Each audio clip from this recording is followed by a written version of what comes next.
Hello, Brad here, just to say we're super proud that the Friday 5pm podcast is sponsored by the Malt Miller, the UK's best home brew store. We use the Malt Miller for all of our homebrew experiments, as well as tapping them up for advice and binging on their awesome YouTube channel all the time. That's why whenever we release a homebrew video, we put a recipe kit live on the Malt Miller, so you can brew with the exact same amazing ingredients that we did. The same ingredients used by pro brewers. So alongside the Malt Miller's nitro-flushed hops, cold-stored yeast and milled-to-order malts, you can pick up recipe kits for our 5 Points Best Bitter, Russian River West Coast IPA, and now the fastest beer in the world, a hazy session IPA that goes from grain to glass in less than 48 hours. Sign up to their newsletter at tinyurl.com/Malt Miller to get 5% off your first order. With the Malt Miller's amazing customer service and Johnny's 48-hour recipe, you could order the ingredients on a Monday and be drinking the beer by the weekend. Speaking of which, it's Friday. It's 5pm. So enjoy this week's Friday 5pm podcast.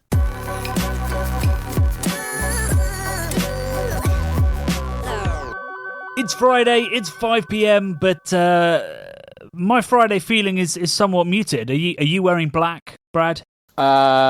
What would be befitting of the news? I'm wearing a rusty cast iron sea weathered jacket. Yeah. I'm going to go out and get a tattoo of an anchor today, I reckon. Oh, dude. Do you know what?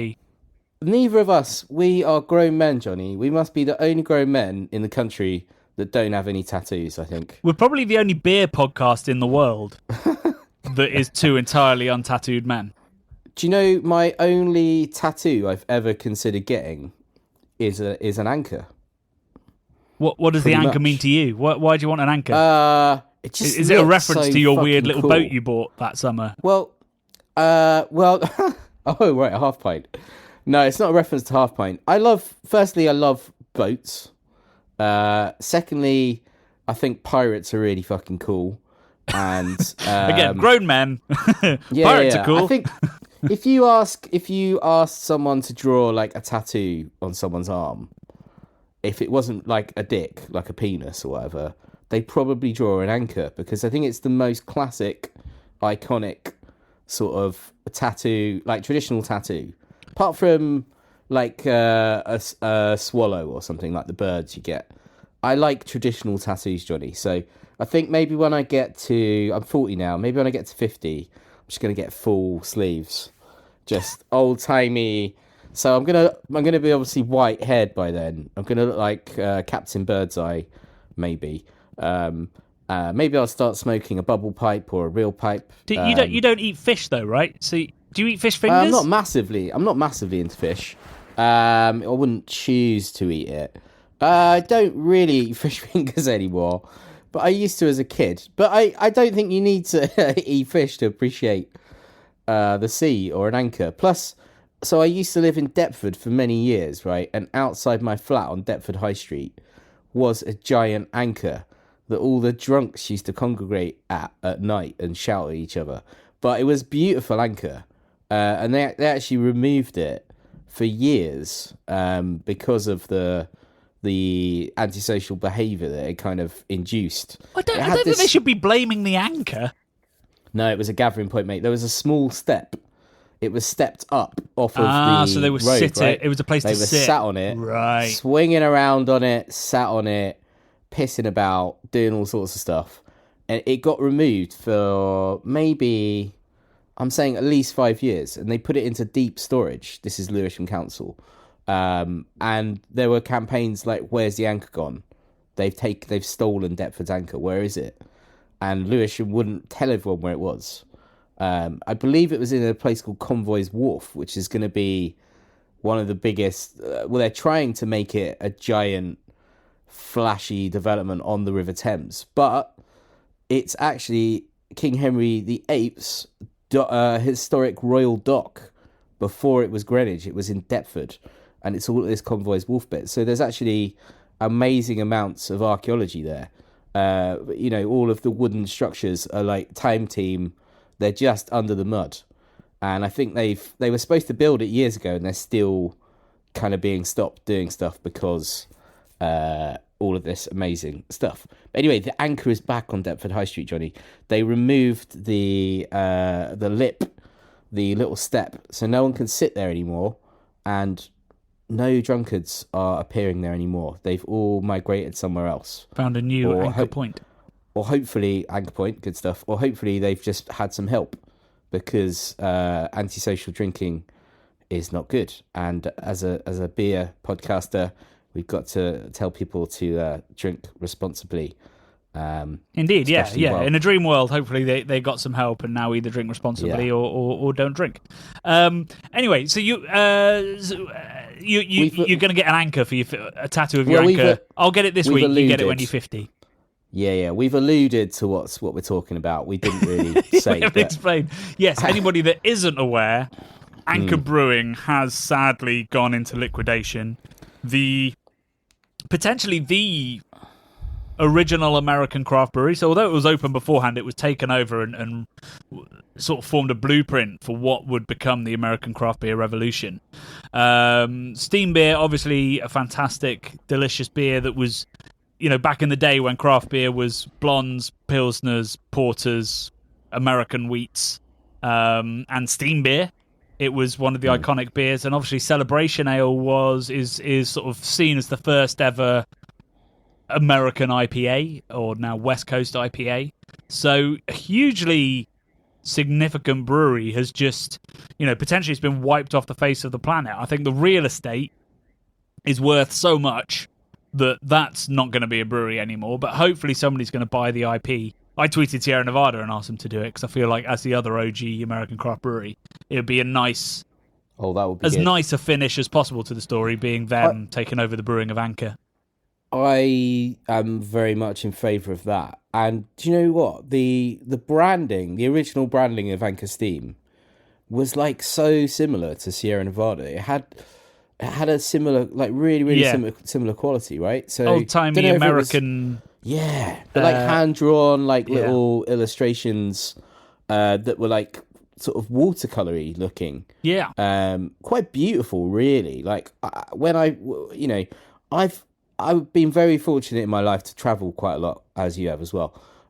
I think before we even started Craft Beer Channel, or at the very beginning of it, I did a train journey down the west coast of America.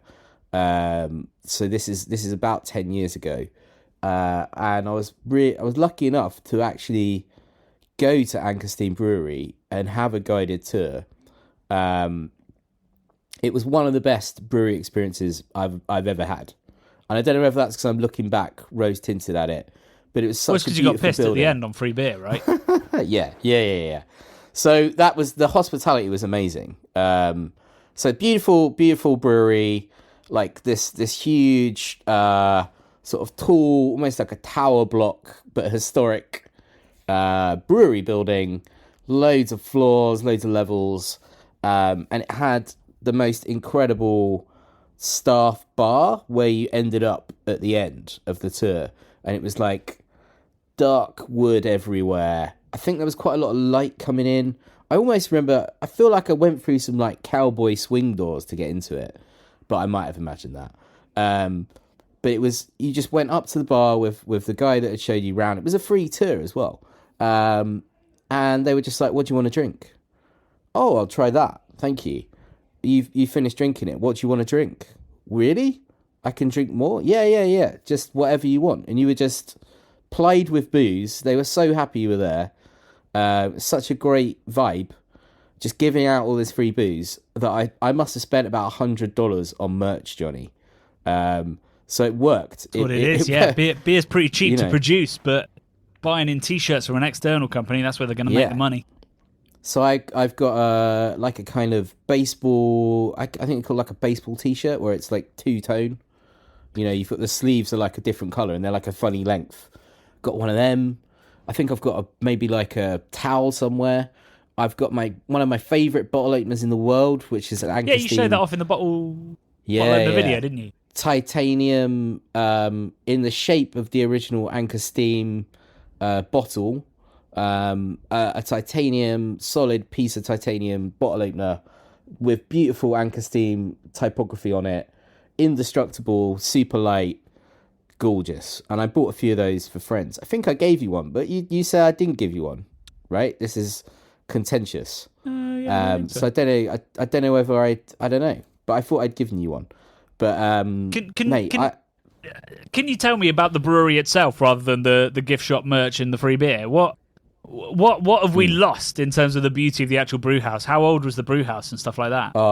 I mean, this is a bit hazy to me, but I do remember like quite a bit of copper in there. I don't know what's wrong with my memory, but I've got quite a bad memory. So things like that are a bit hazy. The thing I remember most is the lovely bar at the end and talking to all of the employees that were drinking in there because they'd kind of knocked off their shift. But I can't 100% remember what the actual brew house looked like. But, and that will be true of everybody in a matter of years as a result right? of what Sapporo have done to that brand. Because the rebrand was, I didn't love it, but it was tasteful and it was impactful.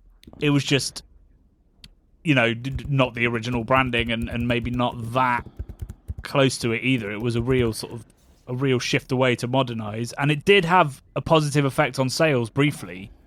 So it feels like it's been mismanagement that's got the brewery to here. And I guess stories will come out as the employees step away and have something to say about the way that it was run by Sapporo, who bought it in 2017, I think.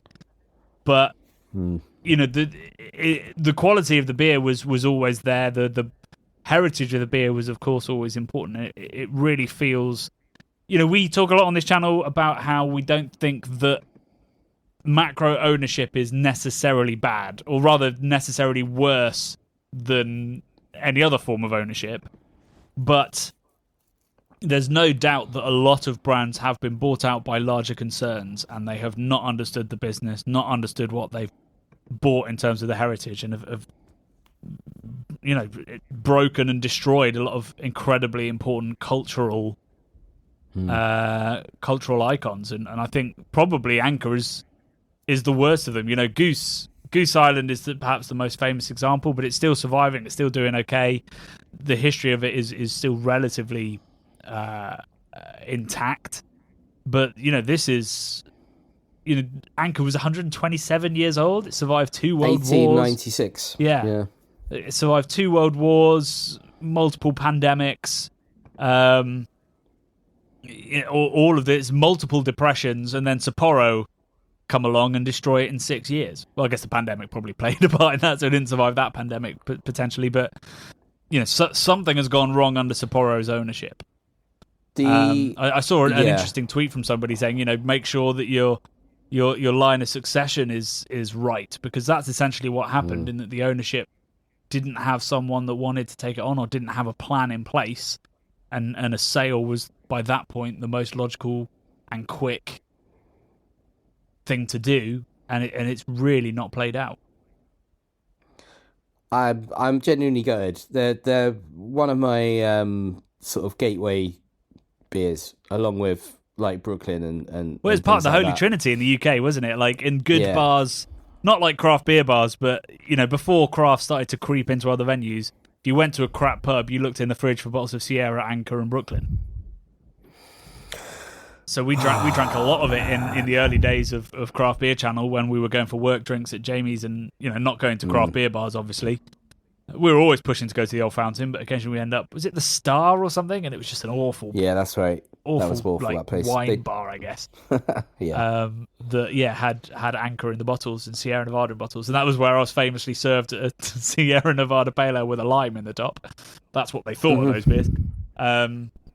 So yeah, I mean, a big loss to obviously the people that worked there, but also just to brewing heritage around the world. And I really hope somebody rescues at least the recipes and the IP. It was. I'm just looking on Wikipedia, and about the current site and everything. That's been there since the 70s. That site. It does. The building's way older though. The building is old, and the brew house is beautiful. It's kind of like loads of copper, but it's in an industrial sort of warehousey space, which is amazing. And I'm just looking, like, the brand was rescued in the 60s by Frederick Louis Fritz Maytag III, apparently Yes. 1965. Who was the chairman of the Maytag Dairy Farms and the owner of York Creek Vineyards in St. Helena, California. Yeah, I'll dig out all this. I'll dig out. I forget which beer publication published it, but there's a great history of Anchor and this incredible story of Fritz Maytag taking it over, almost out of ruin.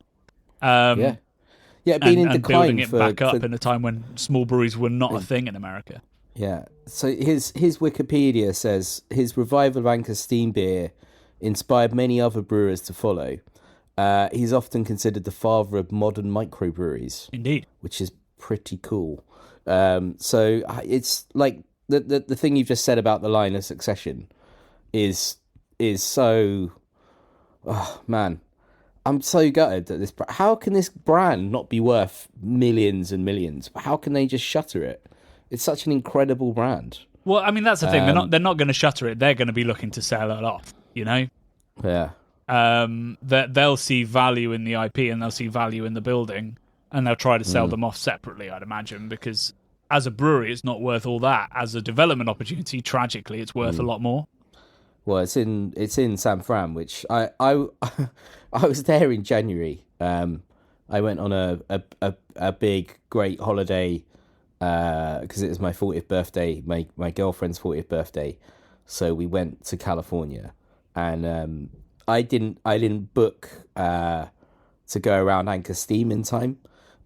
So by the time I thought about it, there weren't any tours available. So I'm gonna forever be gutted that I didn't get to go back for a second time around in that wonderful workers' bar, wooden-clad workers' bar, and drop another $100 on merch. It would have been the new branding, though, wouldn't it? It would have been potentially. Cool. Yeah, this is the thing as well. Like, I think that new branding was cool, but if it was any other brand, it would have been cool. Yeah. But because it was such a sacrosanct thing, you're like, oh, it's kind of like stripped all the character out of it. No, it looked beautiful. The new brand looked beautiful. It's just we all love the original branding, and like it held such a heart sort of like place in all of our hearts. I think anyone who drank that on their sort of beer journey, that it does feel like just like a massive loss, Johnny. I'm more upset about this than I am about a lot of stuff, like people like Diana dying or something. Don't really, I mean, that's very sad, obviously, but this to me is more what are you doing, Bradley? Personal. It's the People's Princess, and you're I know.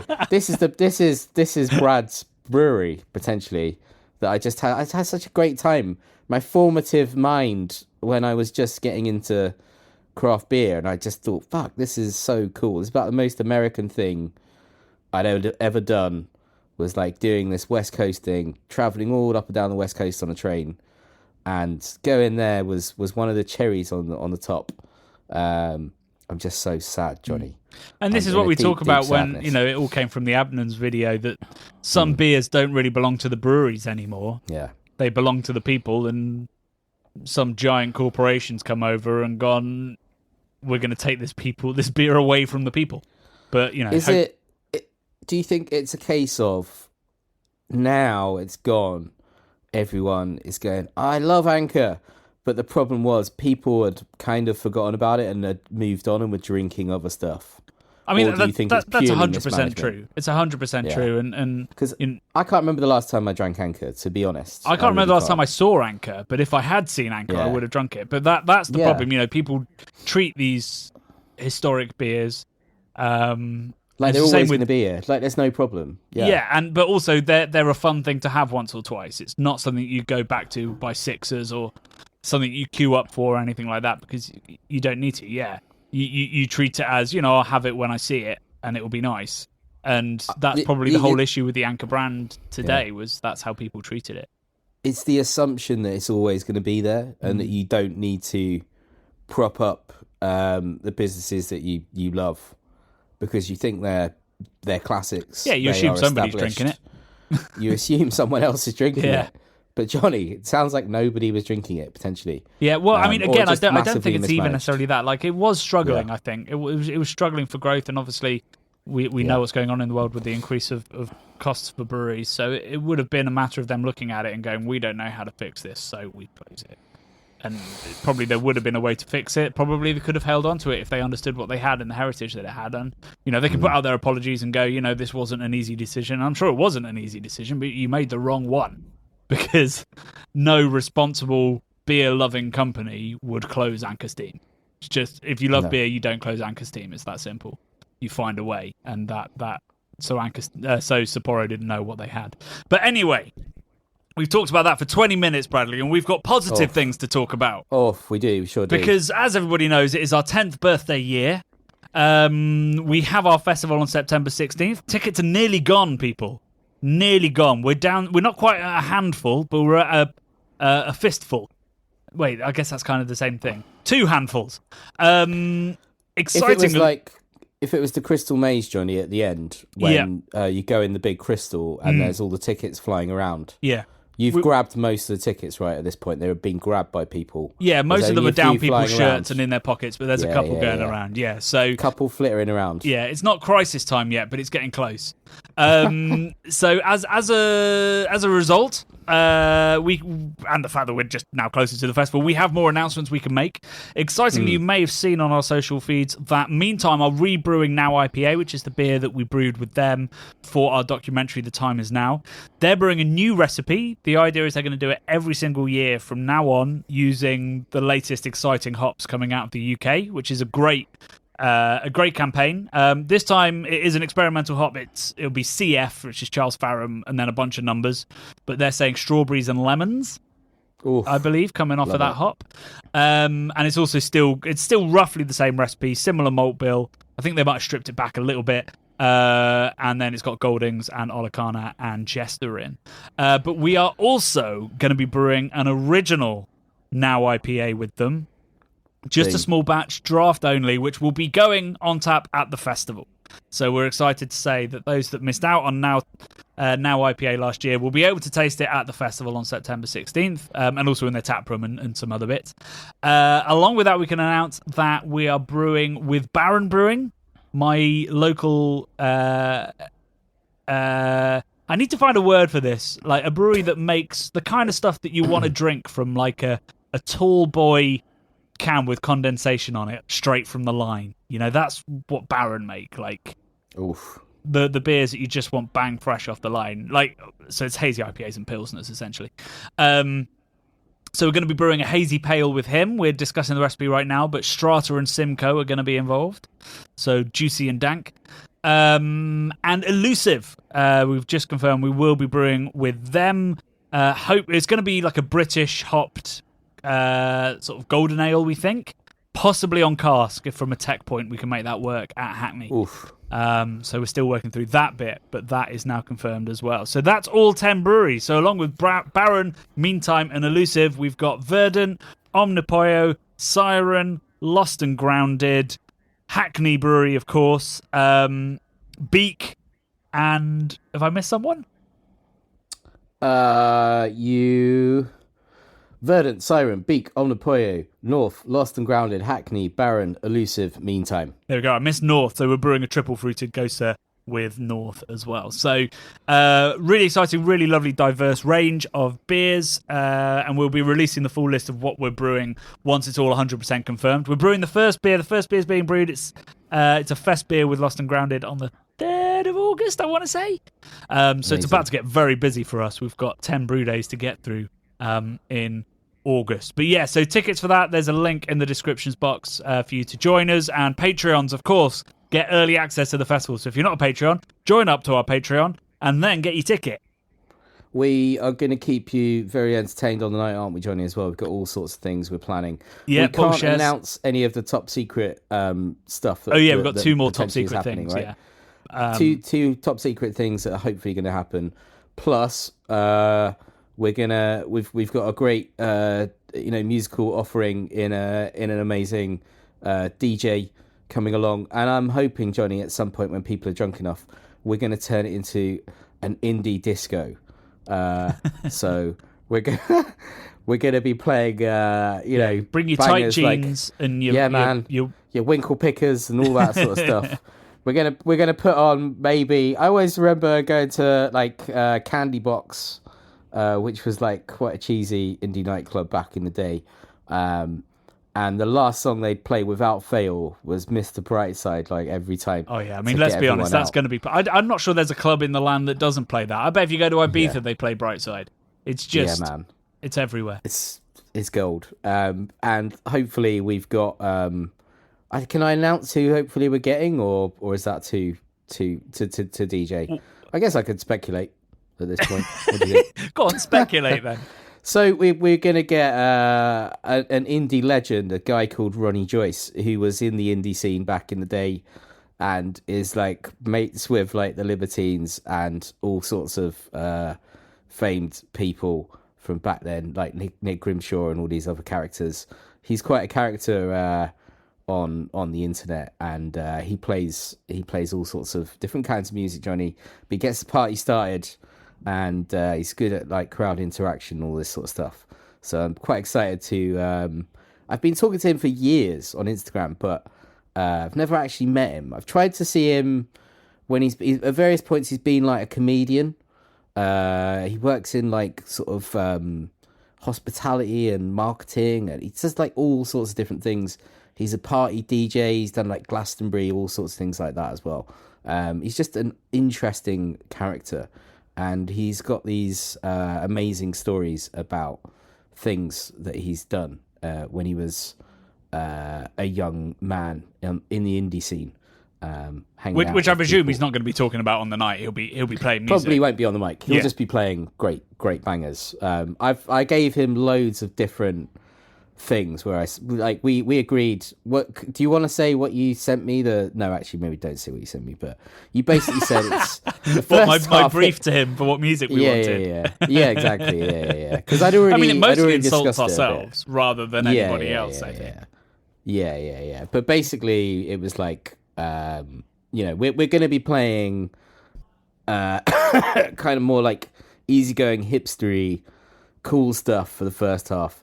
And then it's going to escalate into indie disco, sort of like 80s hair metal, potentially. I did talk about Guns N' Roses and things like that with him a bit. I've talked about yacht rock, Johnny. Love a bit of Hall & Oates, all that kind of stuff. Obviously, like 80s alternative music, which was that's an indie staple as well. All your kind of Blondie and Pixies and Joy Division, New Order, all that kind of stuff. The Cure, things like that as well. So I've basically said it needs to just meander through the night into just working the crowd into a thief pitch, Johnny. They're gonna be and then we'll just be cracking open magnums of lambic and tipping it on ourselves, and that's it. To Mr. Bright, and all just shouting Mr. Brightside to like giant lambic, like whales and stuff. Do you know if that hasn't sold it to people, I don't know what will. I know, right? But I'm terrible at marketing, so that might explain that. So we've got other exciting things to be announced, and of course those bottle shares, which I'm working on right now, getting the most insane list of hypey stuff. I literally, actually, while I'm talking, got a message from the distributor that's going to be helping us, so I'm excited to see what they've dug out.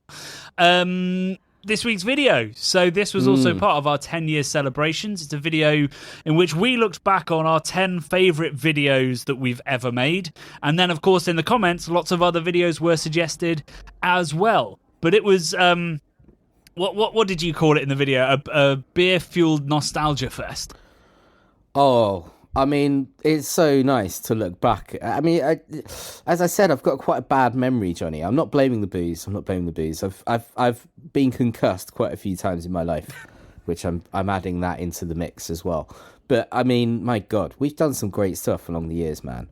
And this was just an opportunity to just indulge, look back, kick back, drink some nice beer, and reminisce about all the good times, Johnny, all the great things we've done, the great places we've visited, the lovely people we've met, the awesome beers that we've inhaled. It's just wonderful, man. I really enjoyed this video. Yeah, it was great fun to film for us, and it was a lot longer than the edit ended up at, because we just enjoyed ourselves. But what was really interesting is, so obviously we won't go into the videos that we talk about, and that we'll save that for the video. It's 33 minutes long. We've done enough of that. But it was lovely to see lots of people talking about other videos that we hadn't considered. My favorite one was on Twitter. Andres Kremmer, who has actually been amazing for my new book. He's done some great research for me in Germany, digging out some unusual facts. There's going to be some stuff that's never been known before about German Hefeweizen, all thanks to Andreas. But he said he really enjoyed the video that I made when I went to Berlin. I think it's 2014. I spoke at a beer conference and then just made a little film about what the Berlin brewing scene was like, and chatted about Reinheitsgebot and stuff like that. And that was actually the first time I think we tried to go for documentary filmmaking, and it's nowhere near as good as the Norwegian one that we talked about. But it was great to see that somebody still remembers that video, and the very silly intro in which I described the Germany's main government building as a government building with a hat. But I don't know how else to describe it, because it has a hat. You know, it has a hat on it. It's got a hat on it. It's got a glass hat. Yeah, man. It's got a glass hat. Yeah, lots of people, a couple of people really enjoyed the Budvar videos, and we ummed and ahed about including that, because I don't know, when you put a video out there, you wonder whether your love of that video is partly buoyed by our love of the experience that we had there. So actually, while I don't think it was our best video, although we thought they were great videos and beautifully shot, I think we did a great job there. The Budvar is being talked about in another video. So this is a 3-part series, and one of them's about our favourite experiences and places that you guys as listeners need to go to. So it's featuring in that one rather than our favourite video. Did you see any other suggestions from people of favourite vids? You've caught me on I wasn't expecting that. There was where's Mr. Rougelot, our favourite commenter? Yeah, every week he gets a mention. Mr. Rougelot said, weirdly, my most seen video is your hangover cure chorizo tray bake recipe from the late Jurassic period. Since Mrs. Rougelot is very fond of it. Hey, well, you're welcome, Mrs. Rougelot. You're very welcome. You're very welcome. That was a while ago. That was in my Jamie Oliver pizza oven that I've got in my garden, which I managed to wangle for free.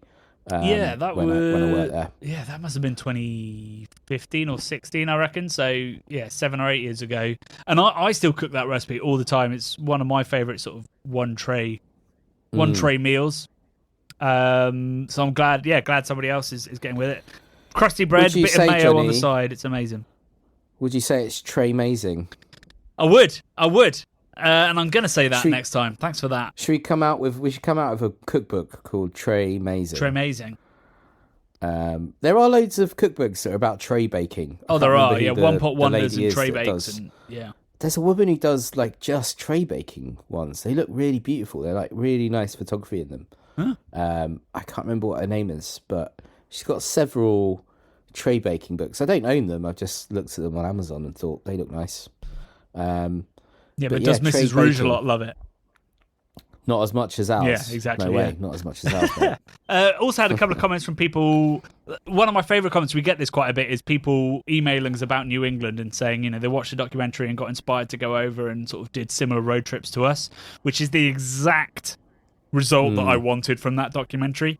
And so, yeah, Aaron Lundborg said it inspired me to travel to New England with my wife and 1.5-year-old. So I bet they had fun. And road trip visiting almost all of the breweries, and I still watch the documentary from time to time and reminisce. So that's just wonderful. I still watch the video from time to time to reminisce too. This is the great thing about recording your life and putting it on the internet, is you can look back at it like it's like we're in Blade Runner or something, Johnny. It's like a holodeck of our life events, things that we've done that will live beyond us, hopefully, as long as who owns Google own this, don't they? Yeah, no, they're not going anywhere unless the bots overtake and destroy. AI could be an AI Johnny and an AI Brad. Don't know. I've already talked about going to Indiana Jones, haven't I, at the cinema? I've already talked about that. Probably. I've now been twice, Johnny. I went with my brother-in-law this week as well to go and watch it again. It's got a de-aged Harrison Ford in it. Who genuinely, I thought, I'm loving this. I was like, I could literally watch de-aged Harrison Ford pump out another bunch of indie, like 1980s themed indie films with an AI, Harrison Ford. It is going to mean big changes for Hollywood. I was listening to Adam Buxton interview Tom Hanks recently, and they talked about that and how Tom Hanks's contracts are having to change to sort of be like, you cannot do this with my face and my voice and with all this my kind likeness. of stuff. Yeah. It's crazy. There was the first Black Mirror of the new series is about that, like that kind of thing where people's likeness is kind of owned by Netflix when they sign up to I watched that. Yeah, you sign away the rights to yourself, and they made what's the word, like a not a sitcom, a soap about her that just followed her life. Yeah, it was pretty good, that one. That's the only one I've watched in the new series, but I was like, that's quite a genius. Yes, suitably terrifying. Concept. Thank you, Black Mirror. Terrifying. Yeah. Lots of love in the comments for the homebrew stuff, which we will get around to doing again. I have ingredients to do the next one, or at least the test for the next one here. We're going to try and do a Czech Pilsner, obviously, but finding a day for like a 9-hour brew day is proving tricky at the moment with the festival and the app that we're building. And writing a book, running the channel, and also being on the board of British Guild of Beer Writers. Family. So I apologise, but there will be homebrew. It will be great. We've teamed up with some amazing people. It's going to be wonderful. So all those people saying when's the next homebrew, we are working on it. I think it gives us, this breather maybe gives us a bit of a chance to reboot the homebrew stuff as well, doesn't it? So we come back at it from a different angle. Maybe like we're going to look at some sort of 101 type stuff, how you can homebrew on a smaller scale at home and all that kind of stuff as well. Yeah, it's definitely stuff I'd like to get to. I mean, there's so many videos about that stuff out there, so it's about us finding that angle that's different. And our aim with those homebrew videos that we made with the Grainfather was to make really entertaining homebrew content, whether you're a homebrewer or not. And now maybe the next aim will be to get people into homebrewing because it's such a great hobby, and you learn so much about beer in doing it. So we'll sort of look at that. But equally, I don't want to lose, what I love about our homebrew content has always been that French guy cooking style of digging right down into one style and showing, the challenges and the pitfalls, but also the joy of those beers. So yeah, back to basics, but also keeping that kind of spirit of homebrew content is for everybody, even if homebrewing isn't alive. So yeah, we will get into it. Probably not this summer, if I'm honest, with the fact that we've got 10 collabs being brewed over the next 4 weeks, but we will definitely get to it. So next week's video will be obviously a continuation of this series. So yeah, we're going to be doing our favorite beers. So it'll be different to the video we made about the best beers in the world. It's very much not. We're not going to be looking at the social impact or the cultural impact of it. It's going to be like, what did we love? What beer memories do we have? And then what places as well. And some of those places are going to surprise you. A lot of talk about Florida. And we are, at this point, Florida apologists, I think, because we had a wonderful time there. So I look forward to the comments on that one, going to town. But I mean, I think our ambition is to be Florida man, craft beer in hand, fighting an alligator, while on a sort of jet boat thing through the Everglades. Yeah. While doing something else. Maybe we've robbed a bank. Yeah, maybe. We're also... what else because they're always like mad things, aren't they? A mad series of events. Yeah, probably will be some TNT in the boot, or yeah. I don't know. I do not have the imagination to even think of what Florida Man does. That's how absurd Florida Man is. After a couple of beers, I might be able to. But my retirement plan is to become Florida Man. It's essentially the conclusion of that video that's coming. I think that's in 2 weeks.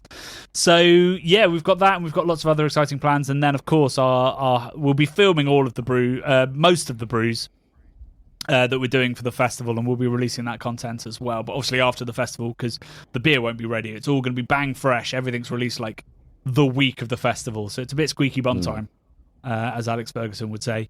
But I have faith in everybody and faith in us to pull it off. So yeah, that's it for this week's podcast. We'll see you next Friday to talk about our favourite beers, I believe.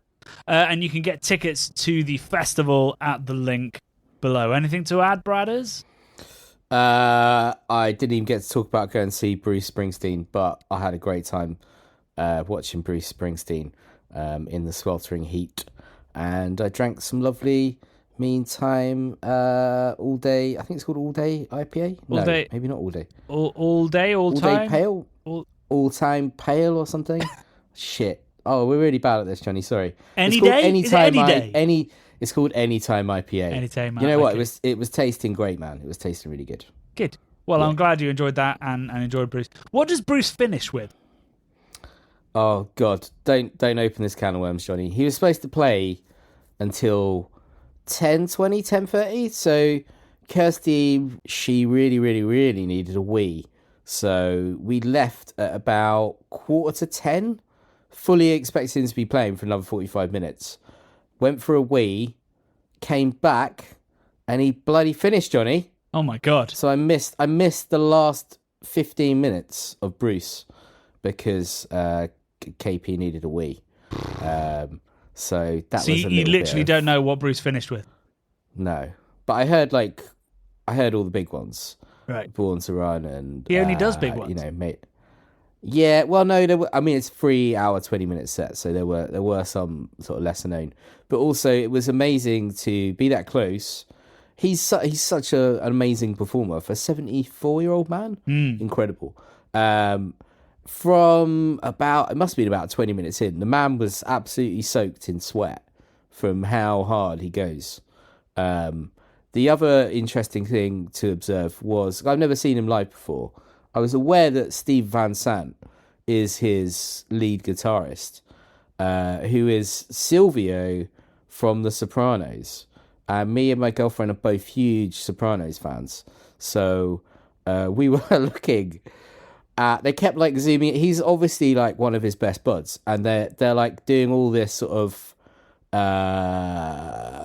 like classic rock and roll shit where they're walking together and like doing like twin guitar type shit. And the camera's like, he's really aping up to the camera. And he's got like a little purple bandana on, giant dangly earrings. One of them had a sort of scimitar sword, like a sort of Arabian sword. How close as were a you? Gold earring. That you can see his earrings. This is on a screen. On the screen. But we were real close, man. It was amazing. But he's Steve Van Sant, but he's known as Little Stevie, I think, or Little Steve is his name when he's performing with E Street Band. And he's got like, his guitar says like exclusively made for Little Steve, and he wears like all this like mad purple sort of 60s almost like psychedelic clothing. It's just so weird to see Silvio from Sopranos dressed as in like sort of rock and roll wear. And as a result, I've started watching Lilyhammer, which is his sort of like solo mafia TV show Netflix released. Early days of Netflix.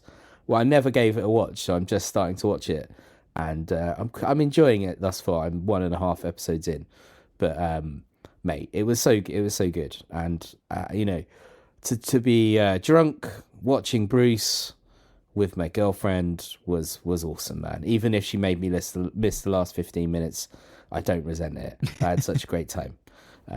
Yeah, that's all I've got to say on the matter. We won't keep you much longer, guys. Good. Well, yeah, I was just thinking. So, if anybody else needs a wee, you're not going to hear this. You'll miss the end of this Friday 5 p.m. But for the rest of you that stayed, we appreciate it, and we'll see you on Wednesday for some more beer-fueled nostalgia. Love and beer.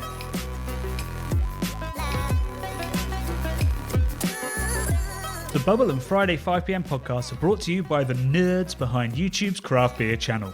You can watch over 400 mini documentaries at youtube.com/the craft beer channel. And if you love what we do, support us via Patreon and get access to merchandise and our amazing Discord forum, a positive and welcoming space for everyone who loves beer, food, and homebrewing. Love and beer.